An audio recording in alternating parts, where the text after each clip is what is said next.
Book ഫെയറിൽ ഒന്ന് പറഞ്ഞു, നമ്മളൊക്കെ കുടിയേറ്റക്കാരാണ്, അല്ലാതെ പ്രവാസികളല്ല. അവിടെ ഒരു വലിയ ഒരു പട്ടിയുണ്ട്. അപ്പോൾ ആ ഒരു ബ്ലാക്ക് ഡോഗ് നമ്മളെ ആക്രമിക്കാതിരിക്കാനുള്ള കാര്യങ്ങൾ നമ്മൾ ശ്രദ്ധിച്ചില്ലെങ്കിൽ അത് നമുക്ക് വലിയ വിനയായി തോന്നും. വലിയ സിനിമാ നടന്മാരും നടികളൊക്കെ ആത്മഹത്യ ചെയ്യുന്നതായിട്ട് നമ്മൾ കേട്ടിട്ടുണ്ട്. അപ്പം നമ്മൾ ഓർക്കും ഇവർക്ക് എന്താണ് കുഴപ്പം. GTVയുടെ കലയെ പ്രണയിക്കുന്നവർ എന്ന പ്രോഗ്രാമിലൂടെ ഞാൻ ഏറ്റവും ഇമ്പോർട്ടൻ്റ് ആയിട്ട് വിചാരിക്കുന്ന ഒരു കാര്യം പേഷ്യൻ്റ് ലിസണിങ് ആണ്. നമ്മൾക്ക് എല്ലാവർക്കും സംസാരിക്കാൻ ഭയങ്കര ഇഷ്ടമാണ്. പക്ഷേ ഒരു ഒരു വലിയ ക്വാളിറ്റി എന്ന് പറയുന്നത് നമ്മൾ ലിസണിങ് ക്വാളിറ്റിയാണ്.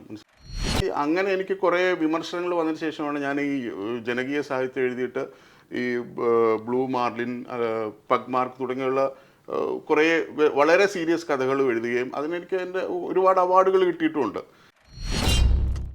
ഈ ചേഞ്ച് അക്സെപ്റ്റ് ചെയ്യാത്ത ആരും സർവൈവ് ചെയ്തിട്ടില്ല ലോകത്തിൽ.